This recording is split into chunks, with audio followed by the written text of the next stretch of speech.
Welcome to Latina Mic Drop, the podcast where you can show up and show out, where bold moves are not only encouraged, but the standard. This is where excellence meets simplicity and common sense. I'm Miriam Simon, your host, a leadership coach, author, speaker, a mom of 3 young adults, a grandma in my 40s, and a spouse to the most beautiful, kind soul on a mission to empower 1 million people to continue to tap into their exponential power. If you're out there building your own family and your own future from scratch, you're in the right place. Join me as we explore the stories, strategies, and secrets that can turn your hustle into legacy and peace of mind. Ready to transform your life? Let's get started. Hey everyone, welcome to Latina Mic Drop. This week, coming to you with a little bit of a heavy heart. I think for a lot of us Latinos, it's really heavy, the feeling that we're going through right now. There's a lot going on, a lot of changes happening. And I think it's sparking a lot of fear and questions, right? What's happening is that we're seeing a lot of change in the immigration world. And so for me, this is the first time in a long time. I mean, the only time I ever take out my legal status or anything like that, or I need to actually carry it in my purse, is when I travel internationally, because that's when I need my paperwork and my documentation, right? But now, starting this week, I felt the urge to take it out of my secret place and put it into my purse so that I can carry it with me in case I need to demonstrate that I'm here legally in this country.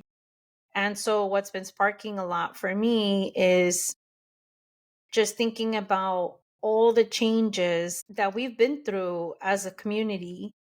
And so, when I grew up, this is just bringing back some memories about when I was a child and I would come home from school, right? Be home, regular time, 2:30, 3 o'clock. I lived like 5 minutes away from the school. So I was always home really early and fast. There were days where my grandparents, my mom would come home early because there was an immigration raid that happened at their place of work.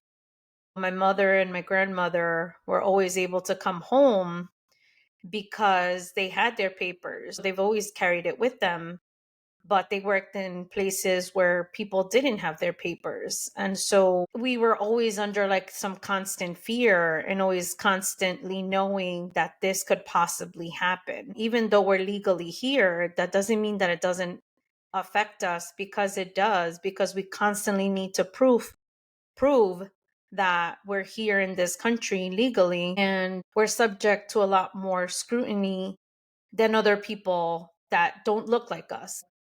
It's a terrifying time in a way for those people that are here illegally, and then it's a place of concern and worry for us that are here legally.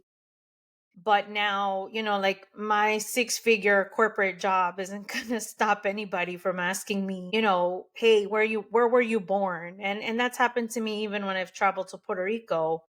I've had immigration stop me in the hallway as I'm getting onto the plane. And they're like, they just see you, right? They don't see your class and they don't see how much money you make. They just see what you look like.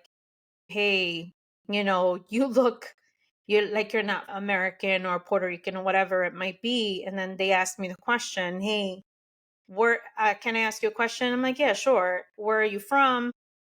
Where were you born? And this was years ago. I mean, I haven't been to Puerto Rico in a while.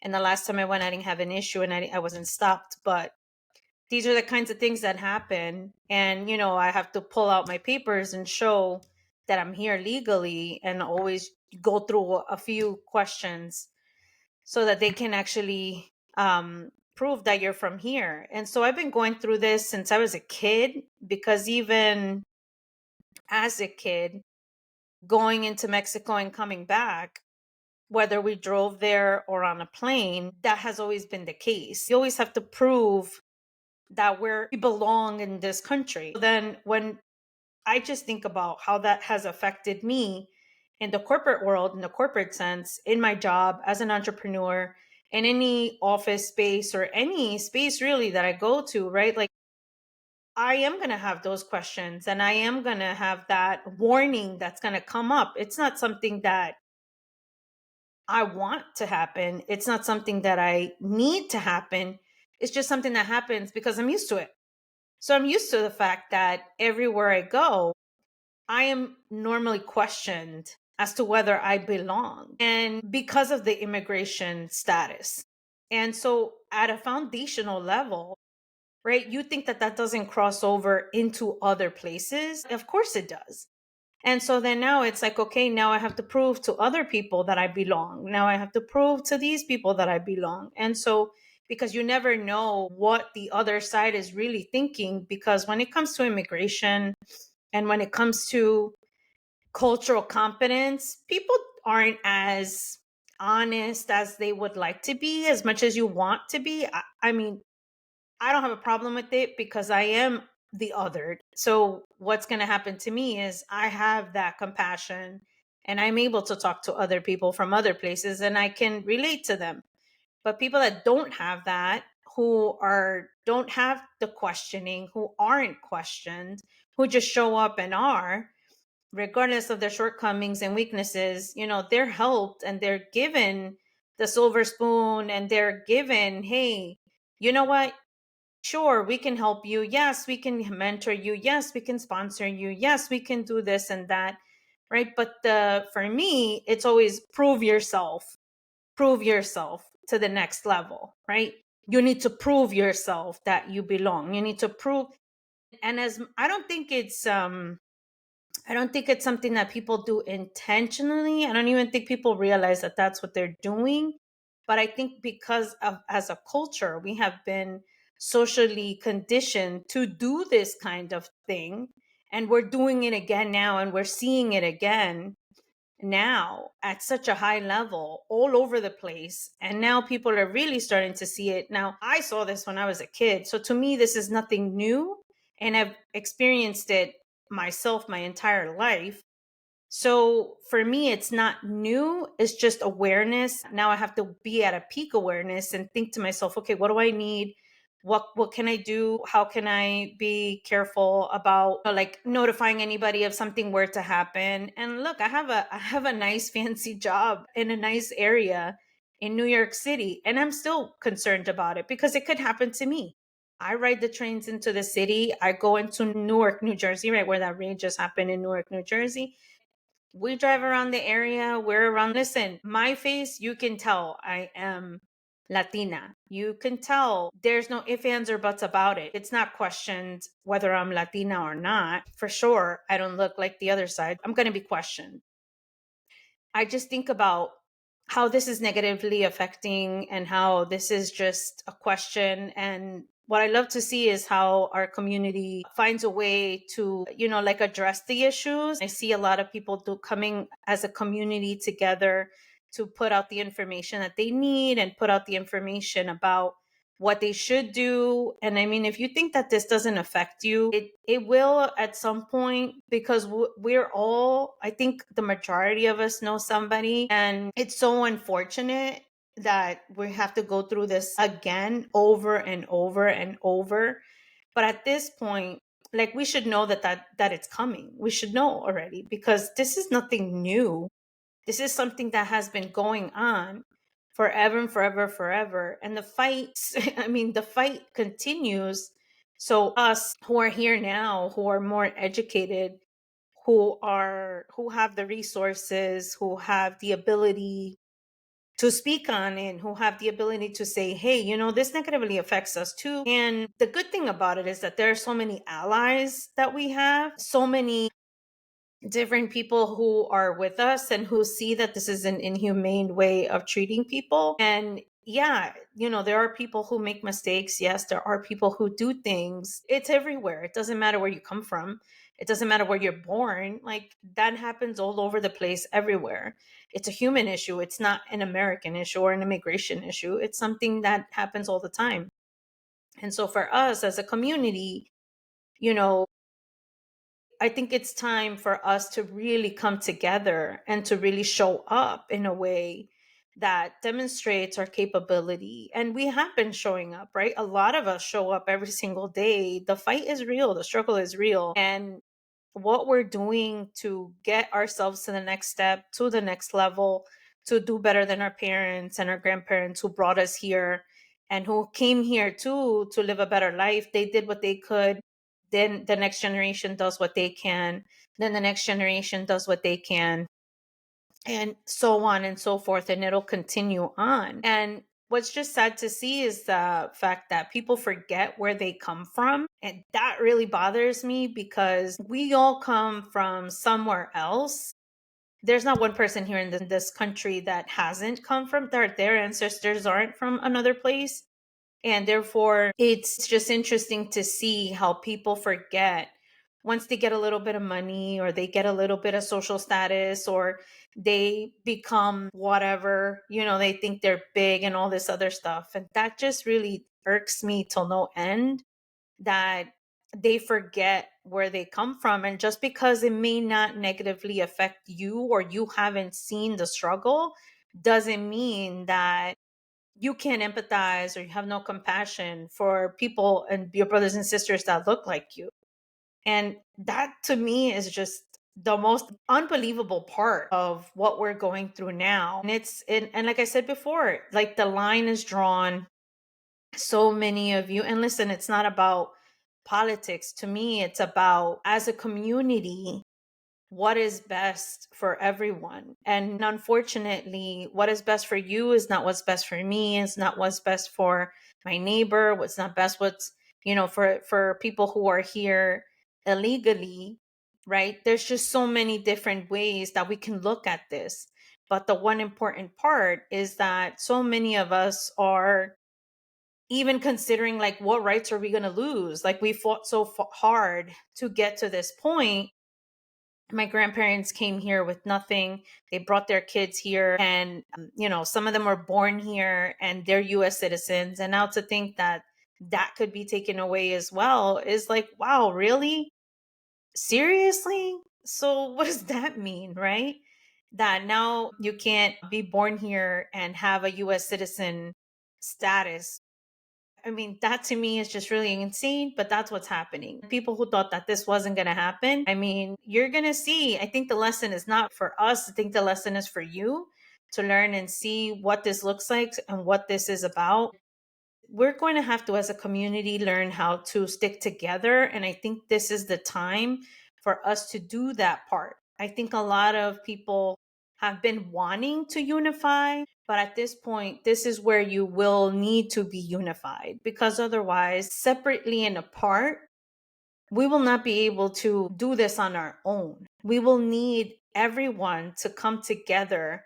The people who are lawyers, the people who have money, the people who have the ability and the resources, whoever has information even, right? Like, all this stuff is what's going to help us as a people go beyond where we currently are. In times of difficulty, what I've learned is that this is when you really need to shut the distractions out and really strategize and figure out what is the plan, right? How can we be 2 steps ahead? How can we work together to get to the next step, right? How can we show up? And this is not a time to be scared and to just like not say anything. I talk about turning silence into confidence. Like, just because of my immigration status or just because I look the way that I look, that doesn't mean that I'm going to stop showing up. That doesn't mean that I'm going to go hide in my closet, right?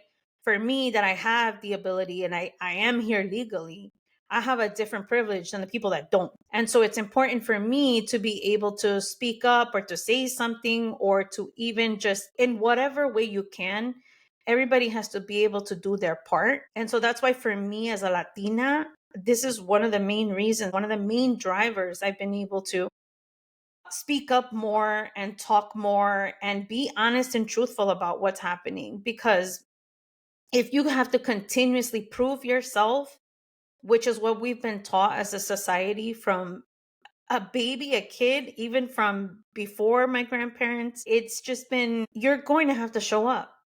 And showing up looks different for everybody. And this is the time where we really need to demonstrate who we are, what we stand for, and really we just need to unify. I think this is the time where we need to put our differences aside and need to say, as a humanity and as a culture and as a group, we need to unify to be able to help our brothers and sisters demonstrate that we are here. And yeah, we might have been, illegal at some point. Some might have been. I mean, that's everybody who came here and was born in another country was, and then you came here and you naturalized and you became a US citizen. Those of you who are doing good and those of you who are doing well need to start speaking up and showing up, because this is not a time, I'm telling you, this is not a time to sit back. Like Bad Bunny, right? He knew that he needed to show up, and he knew that unifying generations is what needed to happen. And look at what his last album just did, right? And he's a celebrity. He has the ability to reach millions of people, not just in the US and Puerto Rico, not just the Latino culture, like all over the world. When you have that ability, it's just a matter of what your intention is, and doing it from the heart is what's going to help. Right now, we're in a moment in time where it's not okay. And as we've learned in the past, 5 years, we've learned that being quiet and not speaking up is not a good thing. And even right now, like, I'm seeing the struggle of my fellow Latina sisters who are constantly hitting that ceiling. And then with Lean and Latinas, we're seeing the reports. It's not unique to where I'm at and where my Latina sisters are. It's not unique to us. It's actually a problem that is occurring across many different organizations, across many different locations. Yes, I understand there's certain skills you need to have to be senior executives and CEOs. When it comes to women, they go ahead and they check that box for women. And I'm actually tired of the checking of the boxes too, because I don't want to be the token Latina, right? I don't want to be the woman, that's chosen because I'm a woman, or because I'm Latina, or because I'm a minority, because of my sexual orientation, or because of anything like that. I want to be in the job because I am most qualified. I want to be in the job because I know that I can do the job. I want to be in the job because somebody is in the room speaking and saying, hey, you know what? Miriam is the person that can do this. Miriam is the person that has the skills. Miriam is the person that can take it to the next level. Miriam is the person that can execute. And I want that to be said for everybody else next to me too. For all my other Latina sisters who, yeah, maybe we did have a start in doing something like administrative work. Well, guess what? That was our only entry in. If that was our only entry in, what are we going to do? But have we worked our way up? Have we leveled up? Have we done that? Yes. I just had a client tell me, you're not the same person you were 6 years ago. And she was like, how did you get here? Right? How did you get here? What happened? And I had to explain to her that somebody had to see me for who I was and what I brought to the table. And she helped me get there. And I worked on myself too. So I leveled up. I said, in order for me to help people, what do I need to do? Level up, right? I need to help my people. I need to be able to be there for them and unify with them and show them the way. I never had a Latina show me the way. I never had a Latina sponsor or mentor or anything like that. I mean, why not? Why don't we have these people that look like me in these places? And we should. Why not? But guess what? That's okay, because if I need to be the first one and I need to be the one to fight, I have so much fight in me to be able to do it. And I know so many of my other Latina sisters do too, because they have all been working on themselves and they work hard. They work 16 hours a day to prove themselves to their bosses, to their supervisors, and it's still not good enough, right? No matter what you do good, there are just some people that just want to see what you do bad. And there's good and bad in everybody. We all have strengths and weaknesses, but we're all working on it. You think that deliberately we want to do things bad? No, we don't. You think that deliberately we're going to show up and just do half-ass work? No, that's not the Latino way. That's not. What do people say? Oh, they're the hardest workers. Yeah, they're the hardest workers because that's all you want us to do, is to continue to prove ourselves, to continue to work in that way. And if we're not working hard and sweating bullets to prove ourselves, then all of a sudden we're not good enough. No, it's not that. We're just learning to work smarter, which is what we should be doing, is learn how to work with other people. We're learning how to delegate at a higher level. You need to delegate and you need to do things differently. And so now that we're learning and get resources. Now, we're one of the most resourceful culture that I've ever met. There's no way, because guess what? We didn't have it. We didn't have a bunch of money to say, hey, yeah, go get X, Y, and Z. Here's the credit card. Use that. No, we didn't even know what the hell a credit card was. We had to learn the hard way, and we're figuring it out now. That's why we need all these financial help we're seeing now, right? That there's so many Latina influencers in financial, because we're learning how to navigate this stuff. We didn't know. We're learning. So a lot of us are the first ones to do this.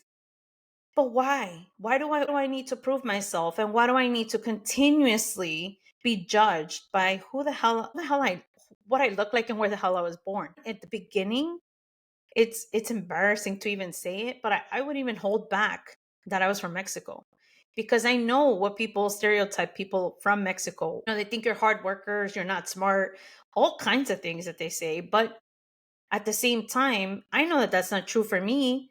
And if you do see it that way, shame on you. Like, that's okay. You're entitled to your opinion. And you know what? There's people that aren't up to par in many different locations and all over the place. Everybody's at a different level. Everybody's at a different place in their life. That doesn't mean that they can't work their way up. And so for me, what's important now is just really being able to stand up for the Latinas and be able to stand up for our culture, and not just the women, the men too.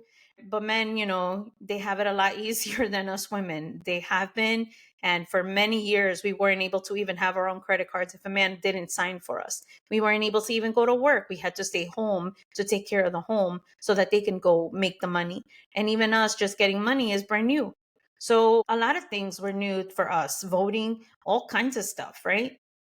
And as a Latina, I know the struggle. It's hard. Every single day, I have to continuously prove myself. And every single day, somebody wants to see my shortfalls. And every single day, there's somebody who wants to bring me back down. And at this point, it's irrelevant how much you want to bring me down, because I'm going to continue to show up. One of my best, and I know my Latina sisters are doing the same thing.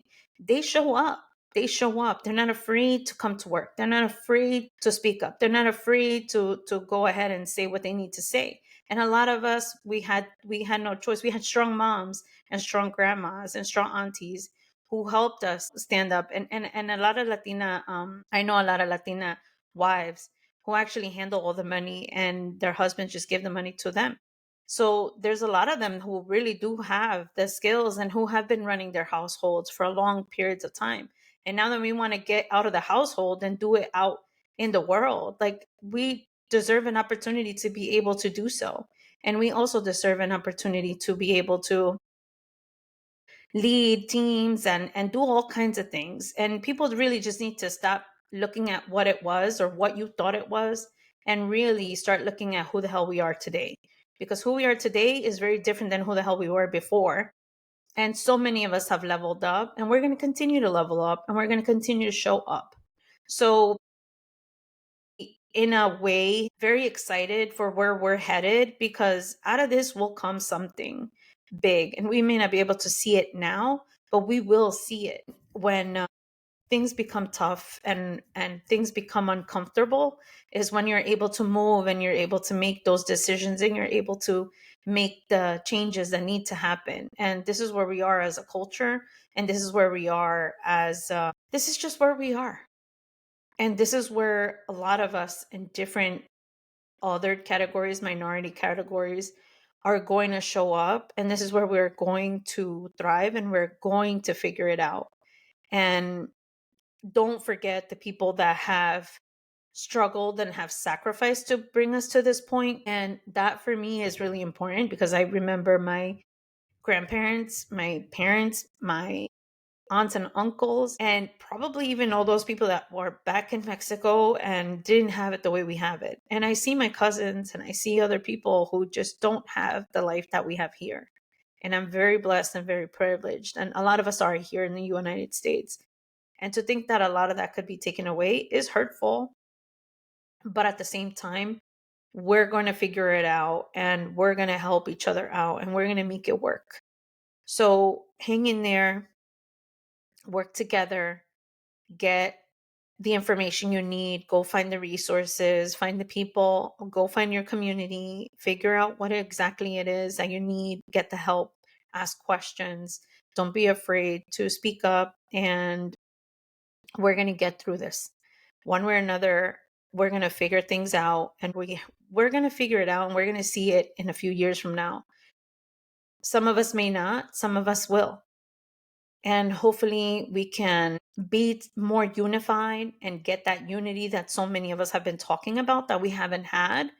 And we can put our differences aside and as a people come together to work together with our allies and with our families, with our brothers and sisters from other countries and other backgrounds. I mean, there's just so much that we can do together as opposed to on our own. And I really, really stress that we all stick together as a community.